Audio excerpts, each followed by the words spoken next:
It is a great pleasure to welcome John M. Rist, the 2007 Aquinas Lecturer, on behalf of the Center for Thomistic Studies. We extended the invitation to speak to Professor Rist, knowing full well that he is an Augustinian rather than a Thomist, and that he has, moreover, expressed doubt that, and I quote, small foundations devoted to the study of Thomas Aquinas can save Western civilization. We will listen patiently tonight to discover whether the Augustinians can do the saving in our stead. John Rist is Professor Emeritus of the University of Toronto, where he began teaching classics in 1959 upon completion of his undergraduate studies at Cambridge University. Between then and his retirement from the classics department in 1996, he became an internationally recognized scholar in classics and philosophy. The recipient of many academic honors, Professor Rist is a Fellow of the Royal Society of Canada, a life member of Clare Hall, Cambridge, and possesses an honorary doctorate in philosophy from the Pontifical University of the Holy Cross in Rome.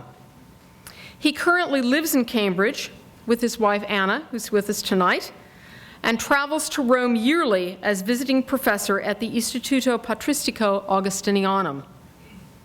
Rist remains in great demand as a speaker, delivering the Aquinas Lecture at Marquette University in 2000, and the Stephen McKenna Lecture in Neoplatonism at Trinity College Dublin in 2002.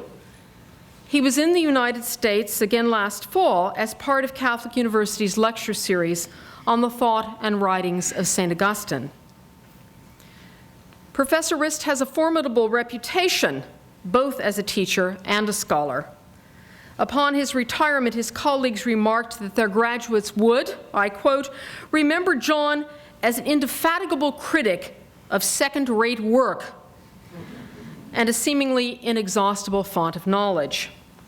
They will also recall his astonishing ability to read vast quantities of student work virtually overnight and to return it with devastatingly pertinent and practically indecipherable written comments.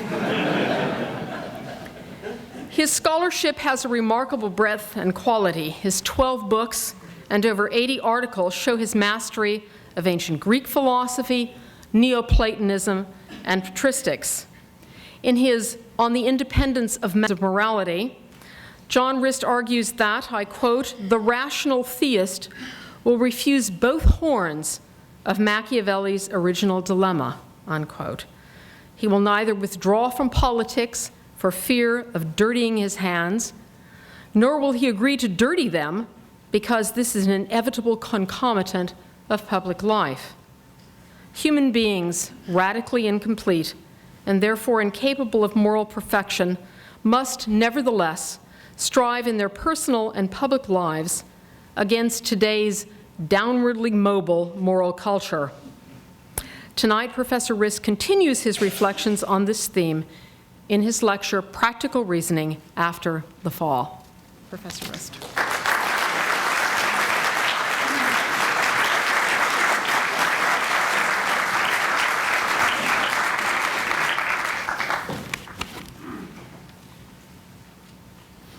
Thank you very much.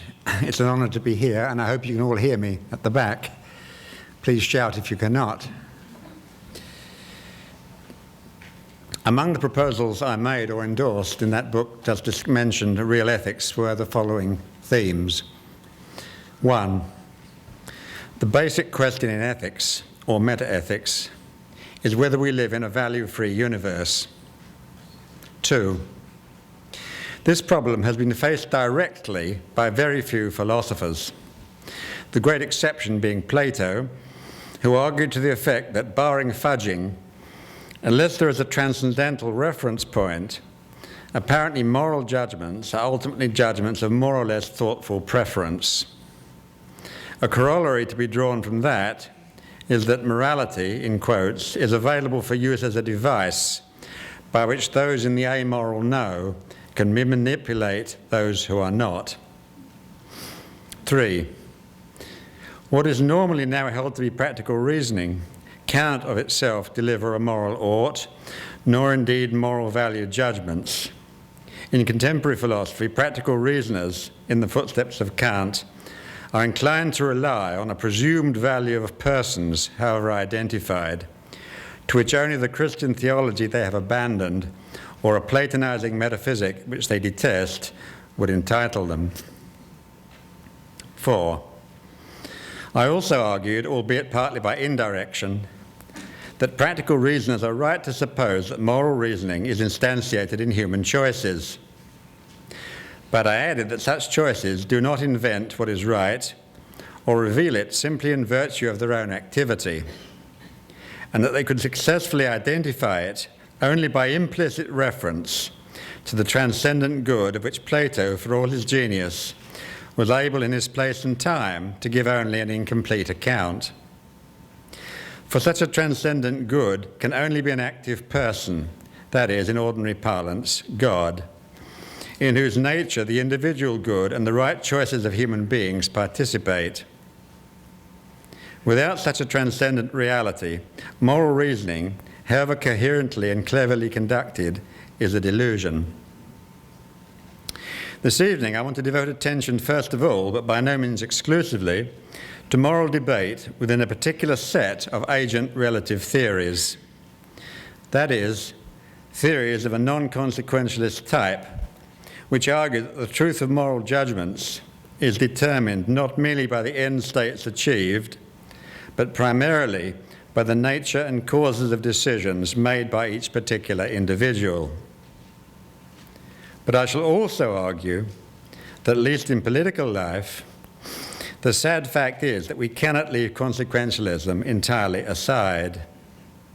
It is an unhappy fact of human society, qua human, that there are limitations to agent-relative moralities. Augustine, one of the greatest agent-relativists, a man obviously who recognized the absolute necessity of a transcendent good in ethical thinking, saw this very clearly indeed. He further saw that a life in the presence of that transcendent good after the present life, far from being a mere otherworldliness, is an assurance that earthly goods are intelligible as moral goals and that persons are intrinsically valuable. Propositions that hold if and only if that transcendent good exists as the object of our loving knowledge. In the first part of the paper, I want to devote a certain amount of attention to a particularly informative and popular contemporary version of practical reasoning, that of the so-called new natural lawyers, both because of the valiant claims of the new theory and because its serious inadequacies, both practical and theoretical, highlight weaknesses of other, and it may be lesser, theories of practical reasoning. Some of these theories offer, as does the new version, to defend a natural law, while others attempt to reconstruct ethical theorizing and a moral sense of ought by recourse neither to a natural law identifiable by practical reasoning, nor to any sort of transcendent norm. The new theory is much indebted to Thomas Aquinas.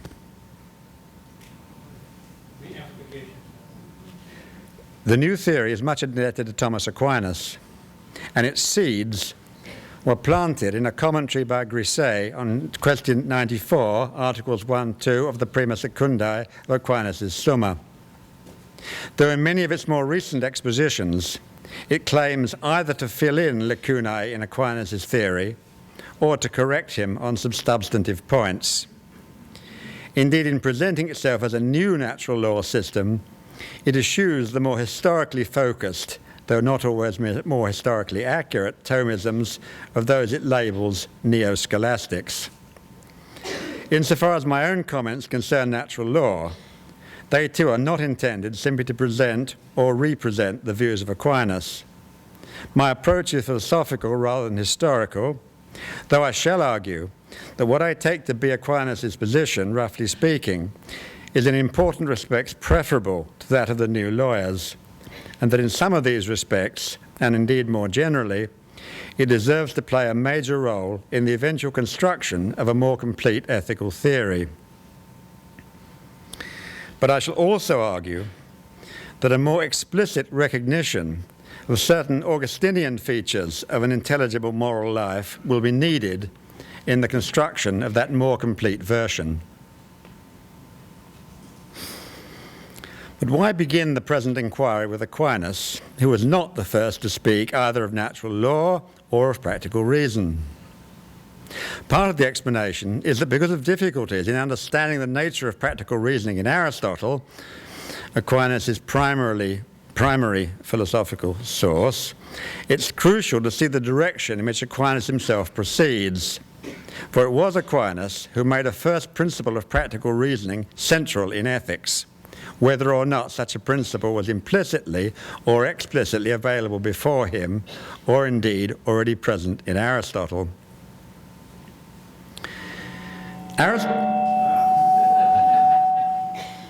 Aristotle's Ethics is not simply a book on morality.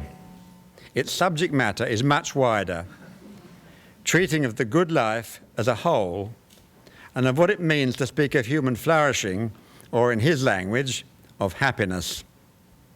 It includes discussions of morality narrowly understood, that is, of what we ought and ought not to do, and why we ought or ought not to do what we might want to do. At least prima facie, this leaves uncertain the relationship and possible conflict between the claims of the full life of practical and contemplative virtue, involving as it does the fullest possible exercise of one's gifts and talents, and the demands of a strict morality. Many modern writers, following in the steps of Bernard Williams, have sometimes offered as an example of this problem Gauguin's choice of painting in Tahiti at the expense of abandoning his wife and family in Paris. It's probably true that, with the possible exception of the Stoics, it was only with Kant that the clash between moral and non-moral flourishing, in his language between moral obligation and happiness, came to the forefront of intellectual and ethical debate. That is, unless Griset's reading of Aquinas is correct. In any case, quite apart from the interrelationship between morality narrowly conceived and the good life as a whole, Aristotle's account does at least raise, but does not explicitly solve, the question of the relationship between morality narrowly conceived and the practical reasoning of which it avails itself. According to Aquinas, the first principle of practical reasoning, the so-called synderesis rule, is good is to be done and pursued, and bad avoided. Bonum est faciendum et prosequendum et malum vitandum. This principle is founded on the intelligibility, ratio, of good, and plays a foundational role in practical reasoning, somewhat analogous to that of the law of contradiction in theoretical discussions. That means, at the very least, that no practical discussions make sense unless there is an assumption of goodness underlying the debate. We cannot talk, that is, about practical philosophy without a notion of the good. Now, according to Griset, and I quote, this is from Griset, the mistaken interpretation of Aquinas' theory of natural law supposes that the word good in the primary precept refers solely to moral good. In fact, it refers primarily to the end, which is not limited to moral value. That's the end of the quote from Griset. At least in holding that the overall end of human activity is not limited to morality narrowly conceived, Griset is making Aquinas a good Aristotelian. Ethics, that is wider than morality. Aquinas is certainly concerned with all reasonable possibilities for human flourishing. But to make that point in question 94, he would not need to propose as a precept that the good is to be done and pursued. Intelligible practical reasoning, rather than specifically moral reasoning, would require only good or apparent good is, as a matter of fact, what is done and pursued. That is, it makes no sense to talk about what is done or pursued without recognizing that people do things for reasons and because they think that their actions and pursuits will produce goods. I assume that Griset's comment on my objection would be that the indicative mood identifies a reflection on practical life, not reasoning about what one should do. Yet Griset, like many other practical reasoners, supposes that the point of the first practical principle is precisely to indicate that when we are dealing with practical rather than speculative matters, we are concerned with the reasonableness of actions, with the fact that people do things for reasons. And for that, good or supposed good is done and pursued is adequate presupposition. The intelligibility of an undefined good thus complements the law of non-contradiction in the formulation of propositions in ethics. We can say, that is, loving your neighbour is good, as well as loving your neighbour is bad, recognising that both these propositions make sense, as well as that they are mutually contradictory. In ethical debate, the law of non-contradiction is not replaced by presuppositions about good, but the two in tandem enable us to formulate intelligible and true propositions of a particular sort. That is, encapsulating value-based judgments leading to action. Griset translates Aquinas' gerundives in a minimalist sense, holding that this is demonstrable or self-evident. Good is to be done and pursued, not good must or ought to be done and pursued. But even if the obligatory force is diminished in this possible way, it would still seem reasonable to suppose that Aquinas has used the gerundives to account for the logic of such propositions as do in fact have a prescriptive content. If his aim were merely to indicate that in practical reasoning we do things for a purpose, and that it's pointless to discuss pointless actions, then, as I've argued, good or apparent good is done, etc., would have been an adequate premise. But in that case, Aquinas would need, as Griset thinks he does need, some further first principle of moral reasoning to distinguish such reasoning from mere intelligible identification, discounting any moral or immoral implications of practical as distinct from speculative thinking. Aquinas has no such further principle, whereas the new natural reasoners, who believe they need one, go on to supply it. Griset, Finis and others, though not Aquinas, are concerned at this point lest if the first principle of practical reasoning fail to distinguish between acts which are pointless and those which are not, immoral behaviour becomes merely irrational and, quote, free of moral responsibility, as quotes. But nothing in Aquinas' position, nor for that matter in the neo-scholastic reading of it, indicates any immediate fear on that score, though Aquinas would certainly agree that pointless actions would normally fall outside moral scrutiny. Aquinas would not have used good is to be done, etc., if he had wanted merely to indicate that practical activity is rationally purposeful, and that for two related reasons. First, because a limited point about purposiveness could be expressed as good is done and pursued. Secondly, because it beggars belief that simply to make a point about being purposeful, he would have wanted to leave the impression, as he still does among the new natural lawyers, that apparent good, however it may be a purposeful aim, as well as real good, is to be done and pursued. Consider the claim, "It is good that I evade taxation." Aquinas would not want to imply that defrauding the government is a good to be done and pursued, merely to make a point about purposive actions, which you could easily enough have made more generally. There's no reason not to maintain that Aquinas is to be understood precisely in the manner which Griset believes to be a mistaken interpretation. Namely, the good is to be done refers exclusively to moral goods, and the good is to be pursued refers to all goals it is morally good to pursue. As is widely known, the new natural lawyers are much concerned about the fact-value problem. The logical point made in different ways by Hume and Moore that statements of value cannot be derived from statements of fact. If Aquinas' claim that good is to be done and pursued and evil is to be avoided refers specifically to moral reasoning, and after all, Section 94 is about law and action subject to law, not about human decision-making in general, then he escapes the Humean dilemma. For the first principle with which he is concerned, in the kind of reasoning with which he is concerned, already contains an ought. The good is to be done and pursued. And the word pursued suggests that we ought to pursue not only morally good actions, but real goods in general. Thus we ought to look after our health, other things being equal. Thus the new natural lawyers are right that Aquinas has no problems with Hume. He makes no attempt to deduce value judgments from value-free statements about human nature.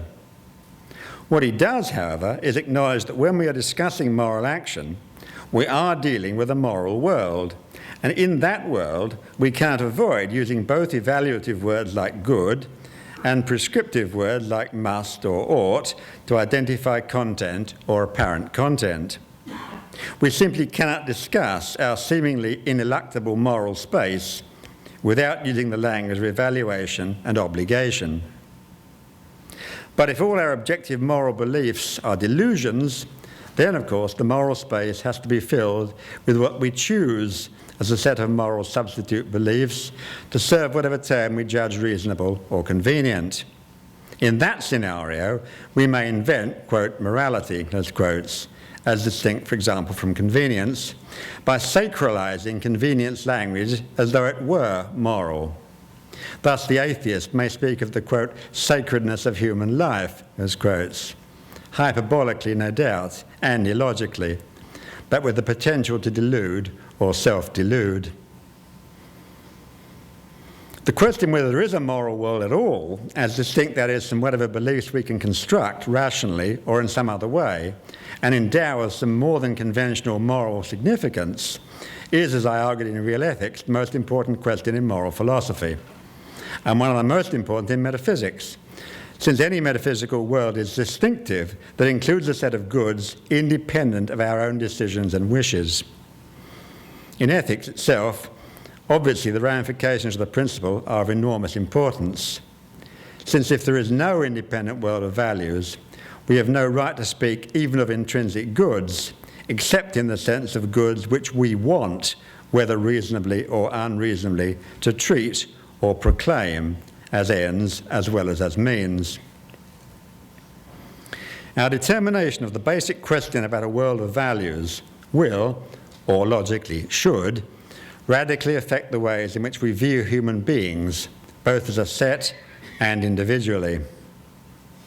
It is, however, a mark of much modern philosophy, religious as among the new natural lawyers, as well as secular, to hold an undefended respect for persons as basic, or sometimes with Dworkin to say that human rights are trumps in moral debate, or to maintain that we must always treat human beings, quote, persons, as ends and not as means.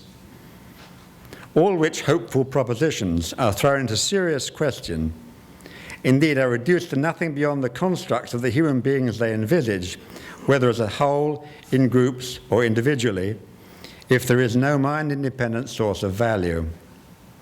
Following Elizabeth Anscombe, I argued in Real Ethics that most modern and contemporary talk of the value of human beings, not least that of Kant, is the groundless revenue of long-lost metaphysical belief, seen normally in the modern West in some sort of Christian guise, the philosophical defense of which could only be based on an updated Christian tradition, the philosophical origins of which go back to Socrates and Plato, particularly to the Republic. Despite their obviously Christian orientation, however, the new natural lawyers largely strive to follow the post-Kantian current.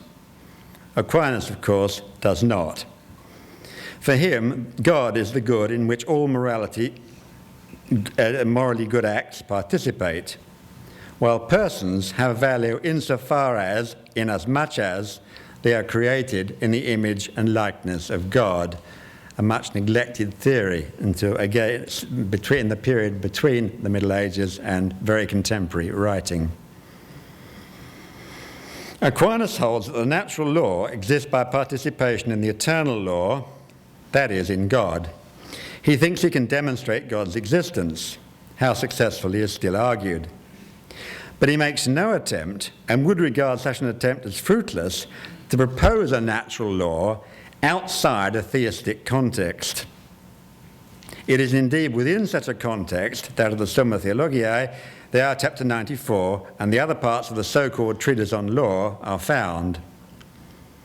This setting is important because it signifies that we do in fact live in a world where good and bad have a significance beyond that which may be given them by human decisions, however rational. That does not mean that good and bad in the moral sense are not constitutive attributes of persons, and by extension of their actions.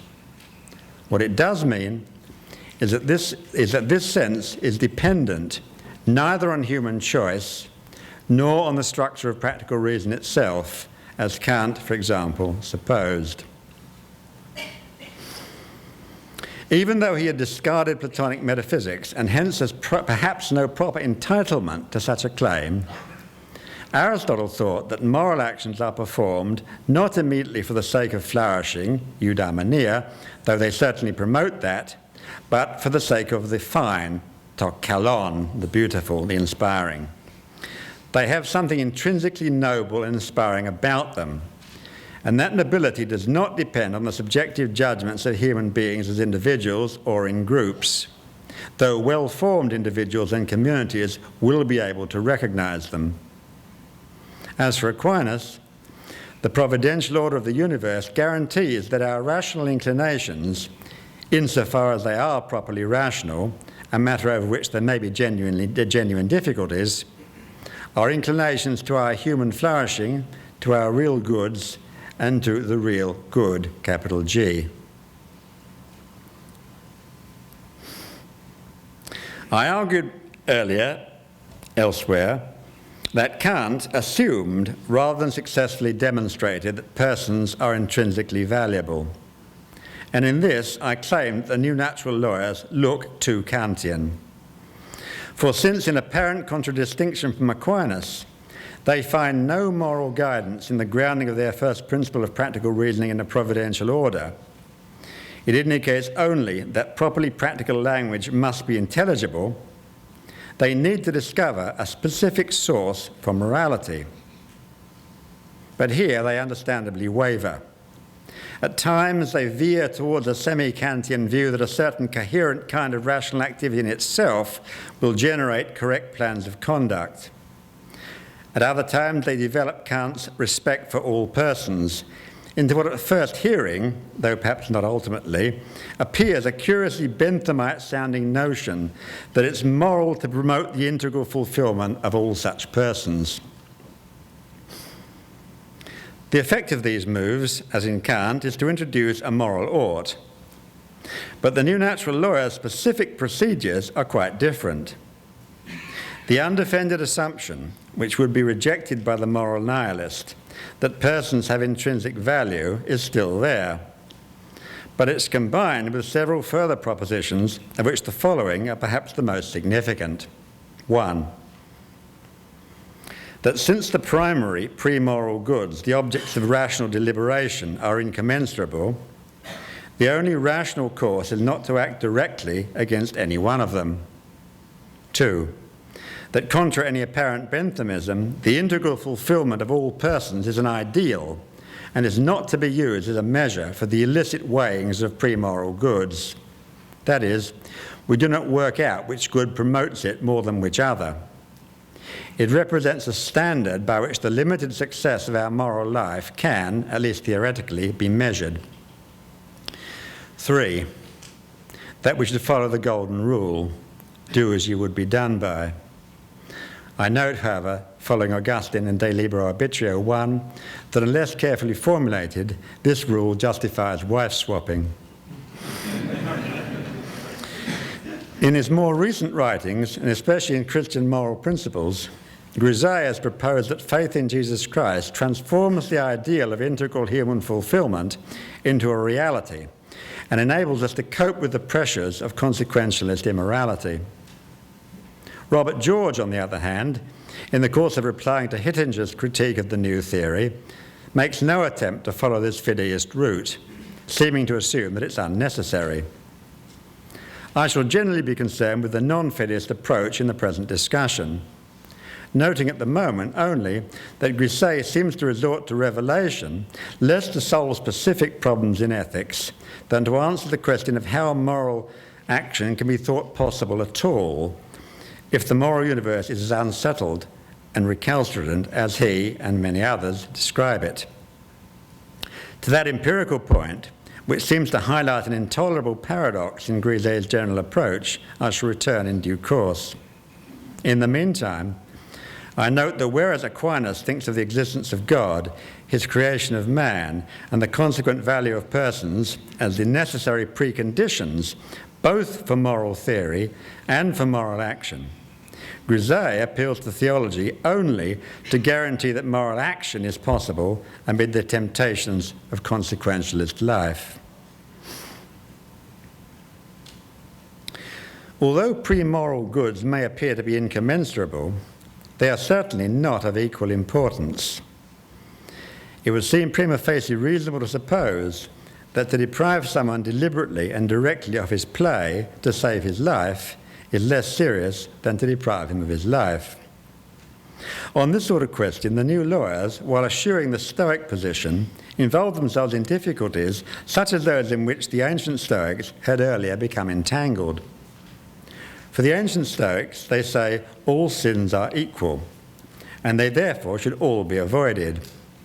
In their pithy manner of speaking, they say you can drown in 3 inches of water just as well as in 6 feet.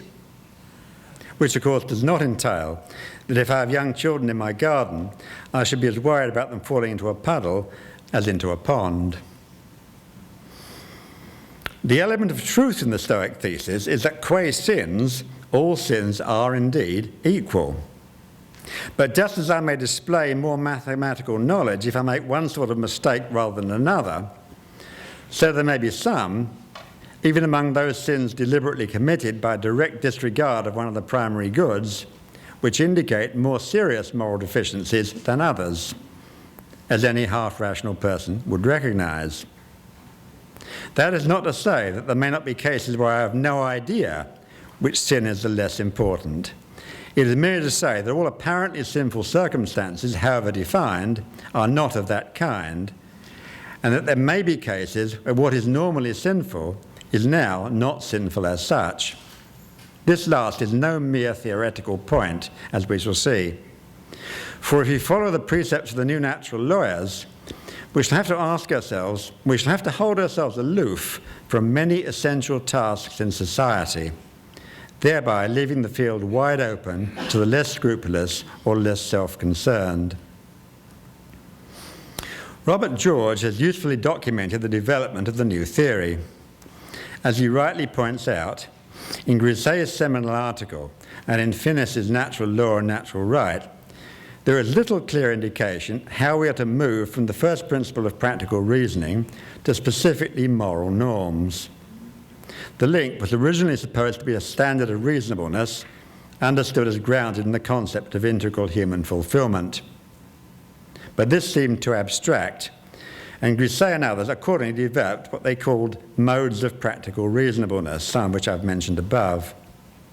If these modes are used as guidelines, then nothing unreasonable will be done, and the effect will be the promotion of the philosophically undefended concept of the integral human fulfillment of all persons. As I have noted, however, in Christian Moral Principles, Grisset himself claims that apart from faith in Jesus, who realizes integral human fulfillment, we do not know if this is possible. That, of course, is honest, but it limits the defense of natural law theory not merely to theists like Aquinas, but specifically to Christians. So now we not only have a Kantian assumption about the value of persons, but that assumption is linked to a fundamental piece of Christian theology, so as to provide the necessary backing for the whole new theory of natural law. Given this importation of so strong a theological, indeed eschatological claim, it's not difficult to see why Grisset is concerned not only to defend positions of specifically Catholic moral theology, but how we can apparently dismiss the practical difficulties generated by the incommensurability of goods. At this point, I draw attention to a difference between Griset's method in general and my own approach in real ethics. Griset uses Christian doctrine to strengthen the plausibility of a positive philosophical thesis, supposedly derived from arguments about practical reasoning. I, without benefit of any assumptions about the ethically necessary value of human persons, argue only that unless we hypothesize inter alia a revised version of Platonic transcendental realism, we cannot defeat the moral nihilist. So much for part one. At this point, we are brought back to a radical problem in moral theory and need a much wider canvas than that offered by the new natural lawyers, who, in company with other semi-Kantians, identify successful moral reasoning with the moral life as such. Though the possession of reason is one of his defining characteristics, man is not merely a reasoning animal. And how reason is understood, how the word reason is interpreted, makes a difference to its role within the best human life. In these matters, the new lawyers may have been misled by both Aristotle and Aquinas, though perhaps it's the manner of speaking of those two earlier thinkers rather than their actual intent which has caused the trouble. For reasons of brevity, I'll leave Aristotle aside and revert to the famous Article 94. Here, Aquinas distinguishes the good of all substances, survival, from the goods which we share with animals, such as reproduction and the bringing up of children, and again from those activities concerned with God and society, which only men and any other higher beings there may be can undertake. I want to concentrate, however, on the goods which humans share with other animals, since problems in this area will indicate difficulties in Aquinas' presentation of his material, if not in his conceptual structures. And ceteris paribus, the same point would apply to Aristotle. So let's consider what we may broadly call self-preservation and reproduction, goods which it's obviously true humans share with the animals. Hence, there is a certain sense in regarding these activities as less than specifically human. But human beings are not a mixture of the subhuman with the human or superhuman. Whatever we do, whether we share it with animals or with angels, we do in a human way. It's true that we may be reduced to living like animals by hardship or vice, but even in those circumstances, we are only like animals. We are not and cannot be simply animals. If in conditions of hardship we behave, quote, brutishly, the adverb indicates that we could or should behave differently. We do not have to eat like pigs or copulate like rabbits, though we should not blame pigs or rabbits for their ways. Hence, in our human sexual and nutritional behaviour, we must consider what it is that enables us to behave differently from animals and be subject to blame if we do not so behave. And since there is a sense in which in behaving differently from animals we behave both morally and rationally, we're brought up against the fundamental question of the relationship between morality and rationality itself. Aquinas' account, roughly based on the goals of Aristotle's differing faculties of the soul, sets out our inclinations in ascending order from the more animal to the more divine. It gives the impression not only that our higher activities are to be preferred to our lower, insofar as we are human, but also that the highest activity, that of contemplation of the divine, ideally replaces everything else. In another life, this might seem not unreasonable, but in this life, where we live in a fragile body and in human society, it might suggest that if we had a choice between fulfilling our ordinary human obligations, such as saving a human life if it lies within our power at any particular moment, and contemplating the divine, we ought to choose contemplation. That, of course, is not Aristotle's view, let alone that of Aquinas. But such possible misconstrual of their intentions, which has been made by many modern commentators incidentally, brings us to an important Augustinian point to which I want to attend. The problem of the human condition, in a world in which such a choice between works of kindness and works of contemplation could even be envisaged, is that we live in societies where we are regularly and properly called on to do what we regret and should be much happier to have no part in, if only we were living in a world other than that in which we actually live. In its extreme form, the problem of higher and lower goods arises specifically because although our highest life might seem to be outside space and time, our actual life is lived within those parameters. We are compelled to live in a world in which ideally we might not want to live. We should prefer, to take the example cited above, not to live in a world so dangerous that at any time we might have no option, in quotes, but try to help people at risk. But we do live in such a world. And if morality is rational, as it must be, then it must be sometimes rational to behave in a way in which we would prefer never to be called on to behave, and to live out a grim moral life which we would wish never to be called on to live. Ideally, dreadful moral demands would not oppress us. If morality is rational, why does it constrain us, in at least some hypothetical situations, to act in a way in which we would reasonably prefer not to have to act? Aristotle thought that practical rationality could identify the means to good ends, themselves identified for the well brought up by the eye of the soul, as he puts it.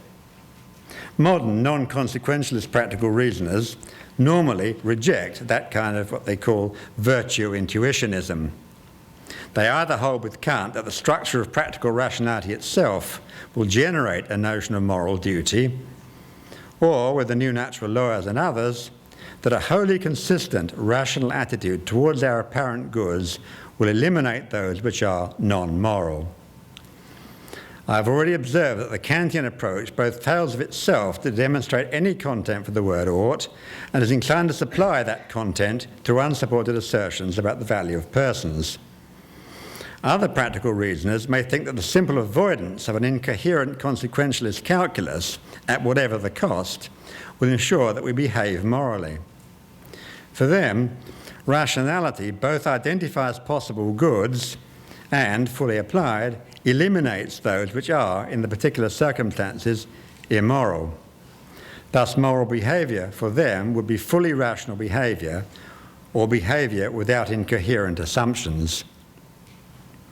A problem with this is why in the actual world, behaviour which can be demonstrated to be fully rational should always trump behaviour which cannot.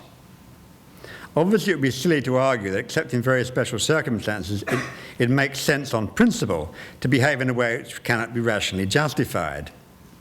But what is the rationale of a demand that in our sorting out of possible human goods, we should never risk positive action on the simple grounds that we can't demonstrate, though we may intuit, either how far these goods are commensurate or what are the specifically moral implications of their incommensurability? Yet it's hard to see how this conclusion can be avoided if morality is simply identifiable with an embargo on direct action against any one of a set of incommensurable goods. Let us see some of the effects of such an identification. Although it would often be painful to do the right thing at whatever the human cost, at least two advantages would apparently accrue. We should apparently preserve our own integrity, and given sufficiently good logical processes, we should always know exactly what is the right thing to do and what sorts of lifestyle, however possibly beneficial to the wider community, we should always avoid. I shall return to the question of lifestyles, but first I want to ask whether in such an account of morality, at least one essential element has not been omitted. I note that Plato, followed by the entire Christian theological tradition, is aware of some of the implications of this omission. According to them, A successful moral life would be overall a rational life, but would also be much more than that, as can be recognised from both theoretical and historical inquiries.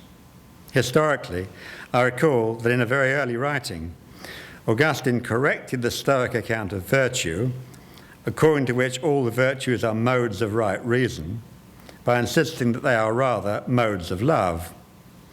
That's on the Morality of the Catholic Church, Book 1. Which is far from saying that he thought that they are not rational states and activities.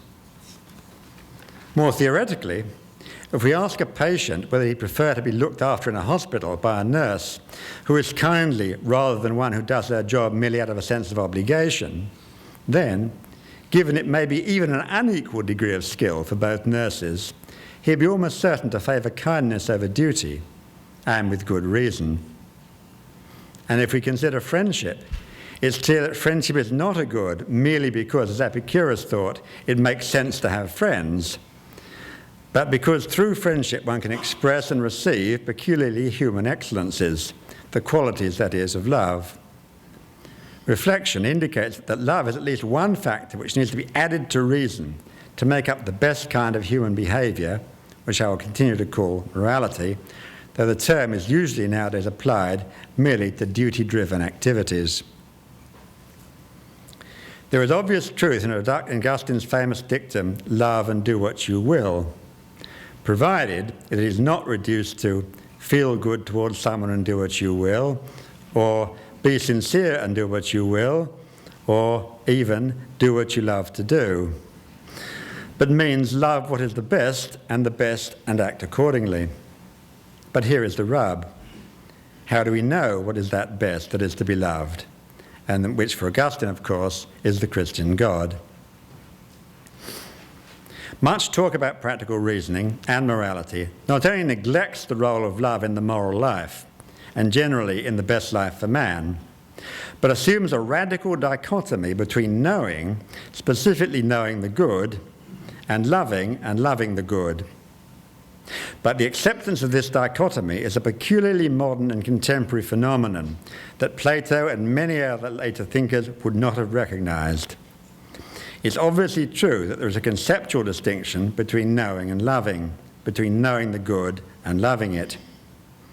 But is there need in every instance to make that distinction more than conceptual, or to attempt to mask the situation by observing with Aristotle that reason gives commands? For what contemporary reason in and of itself does not do is indicate why we ought to obey those commands. That assuredly would have been Plato's comment.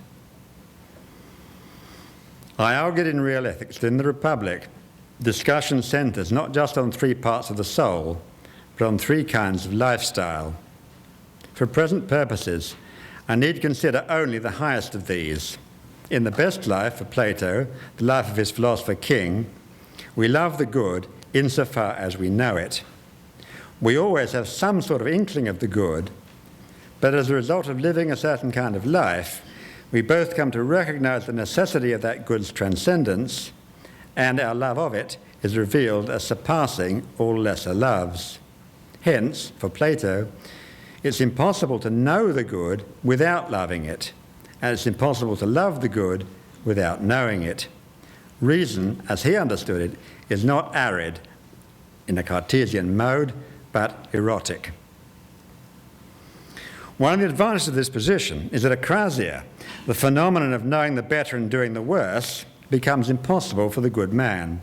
For as is suggested in the Republic itself, as well as in other Platonic works, it's impossible not to act in accordance with justice and the good more generally, if one knows and therefore loves it.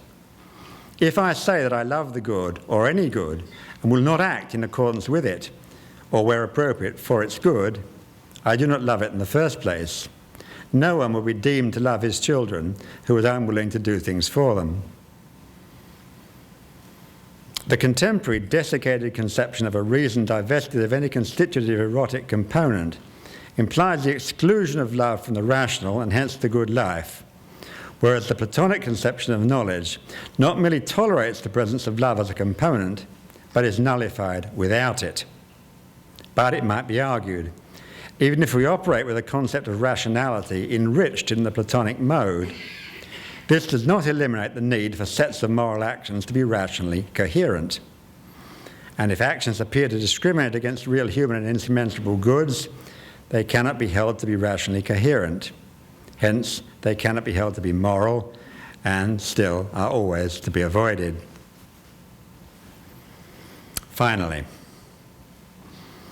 a common feature of many schemes of practical reasoning is an attempt to find a wholly rational environment, so the Hobbesian state of nature, or Rawls's notion of taking decisions behind a veil of ignorance.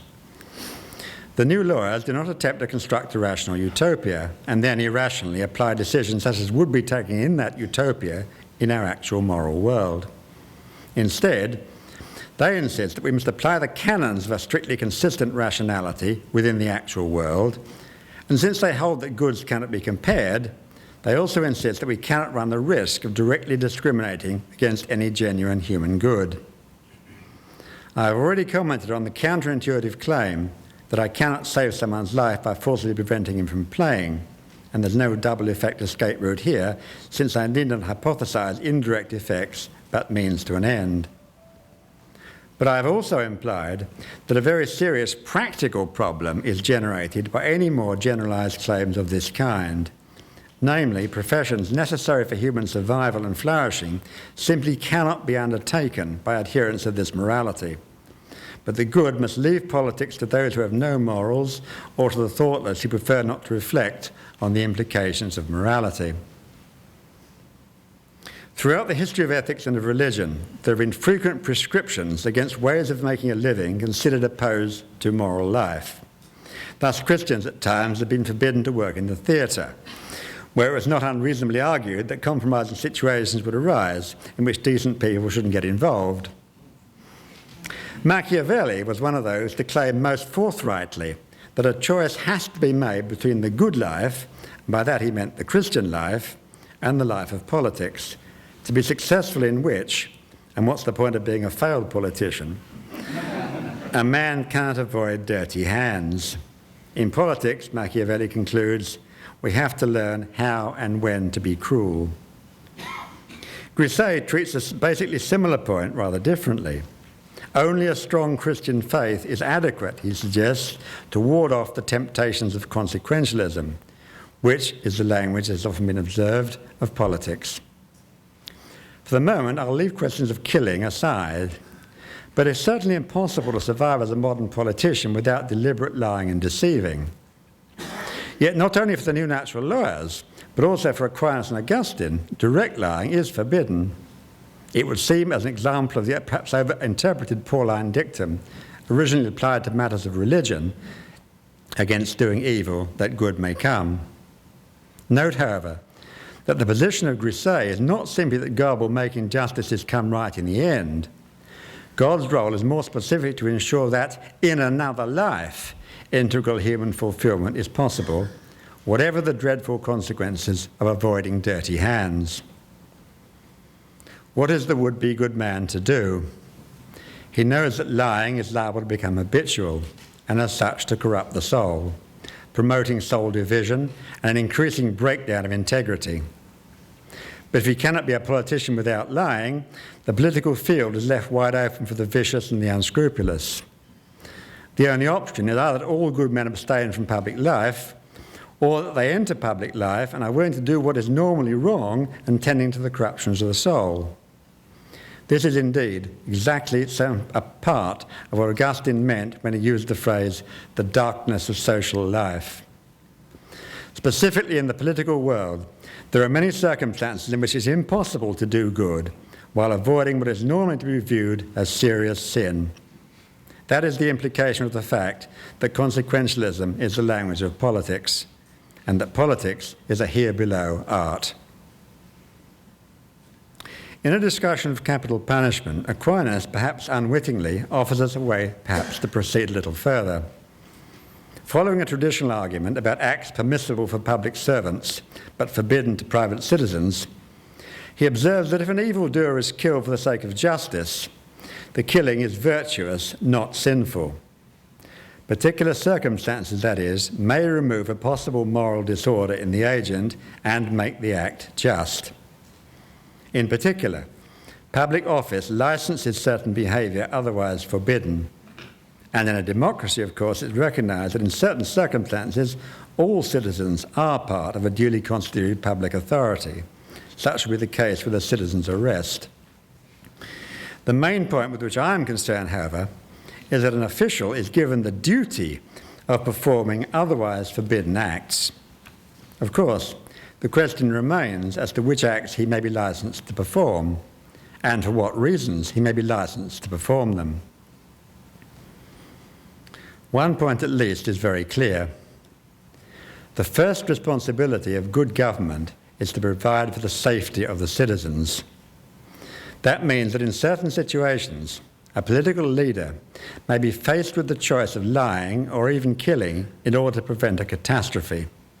Theoretically, perhaps more especially in our times, the destruction of a large part of the human race. If a terrorist is arrested and boasts that he knows an atomic device will be set off in 2 hours, is the good public servant, for fear of damaging his integrity, to refrain from beating the truth out of him as to where that device is hidden? If reason cannot tell him that it's possible to weigh up the effects of doing what would normally be an evil act in the interest of saving a few million of his fellow citizens, whose protection is his primary role as a politician, then the love of his fellows, or at least the unwillingness to sacrifice their lives through the weakness of his own reasoning powers and an inability to see what it is demonstrably right to do, will urge him to take strong preemptive measures. No sane politician could risk the destruction of millions whose security is his primary responsibility on the grounds that God would make it all right in the end. Nor can a place-safe concern for one's own integrity be so idolised as to make it the determining factor of his every action as a public official. It's important to recognise that the licence I'm suggesting for office holders is very far from entailing any outright acceptance of consequentialism for at least 4 and probably more reasons. 1, such a licence is granted to a public authority, not to a private individual. 2, such a licence is issued not to enable an individual to satisfy his private preferences, wishes or desires. It is to enable him to carry out his official duties and makes no exceptions for personal advantage. 3, such a licence has nothing to do with an aggressive public policy. It is entirely a licence to act in self-defence and to protect those for whom one is responsible from patent risk. 4, such a licence has nothing to do with the overriding of ordinary morality for some raison d'etat of a state or any other institution deified over and above its individual members. It is ordered to the common good and protection of the citizens, not for any particular advantage to any group, far less to the government or any ruling elite or vanguard group claiming to represent the voice either of the people as a whole or of any group within the total citizen body. This proposal is not to be understood as a blind application of different rules to the activities of office holders from those binding private citizens. It's a peculiar weakness of most theories of practical reasoning that individuals are treated merely as unitary members of the whole community or even of the whole human race. That's another outcome of the concept of reason without love. We have a duty, it is said, to behave fairly to every member of the human race. But that use of fairly begs some very basic questions. One of them brings us face to face with the realities of the human as distinct from utopian life. If after the sinking of a ship I have the option of picking up either Hitler or one of my children, I would not treat all persons equally and fairly. I would pick up one of my children. And despite all cant about impersonal fairness, that seems to be the right thing to do. Not simply because Hitler was a bad man who had forfeited the right to equal treatment, but because the degrees of responsibility I have for others, based on the degrees of love I am bound and happy to extend to others, are necessarily variable. My responsibilities to a friend, based on my love for that friend, provided they stop short of the injustices of mere cronyism, outweigh my responsibilities to each unknown human being, to whom I certainly have some wider responsibilities as well. In human society, the responsibility of a politician to protect the people he represents outweighs his responsibility to accord everyone, in every circumstance, equal access to benevolent political action. That is part of the price we have to pay for living not in utopia, but in a world where right actions, and I repeat, I do not mean self-serving actions or actions promoted by rationalized desires, are often to be bitterly regretted. Augustine certainly knew that, though his decision about where lines should be drawn may seem strange to us. For him, lying is forbidden, torture is not. An obvious objection to my position is that it's open to serious abuse. That too has to be accepted as part of the unavoidable condition of human life. In no area of public policy is it possible to draw up regulations which cannot be abused. If the chief concern of those constructing a welfare net was to inhibit cheats and scroungers, there would be no welfare net. Nonetheless, the principle is conceded of a relaxation of the ban on consequentialism, which is neither pleasing nor demonstrably right. For Augustine, rather, it's a necessity precisely of the fallen world in which we are obliged to live. Just as the private individual may not normally kill or imprison, while such acts may be permissible, however regrettably, for a duly constituted authority, so in general, a degree of consequentialism, however weakly established, must be tolerated in politics. It's a fundamental mark of agent-relative morality to stress the maintaining of one's moral integrity, what Socrates called seeing that one's soul is as good as possible. And that integrity is not to be compromised for personal convenience. What I am arguing, however, is that given the nature of the world in which we live, among public servants, love of others may override the immediate apparent danger to one's own soul. Augustine, intelligibly, talked about our moral situation as part of a penal condition. One feature of that condition is that we can't always play safe, even in defence of our moral integrity, and not even under the pretext of never acting directly against a particular, though incommensurable, human good. Certainly honest survival in politics demands a greater degree of fear and trembling than most public servants, in quotes, seem capable of. But perhaps it is not beyond the capacity of all. One may hope that this is the case. And it's possible what may be dubbed a consequentialism of duty may have to be extended even beyond the immediately public sphere. But if it must, reasons analogous to those prevailing in the public domain will be found to be valid. Such reasons will always have to invoke those aspects of the common good for which individual citizens may reasonably be held responsible. What the above analysis shows, apart from reinforcing the limited role of practical reasoning in the identification of proper conduct, is that all theories of practical reasoning are bound to fail insofar as, one, they depend on hypothesizing conditions in a human world other than that which we inhabit, and two, so long as they divorce reason from love and so are not fully human.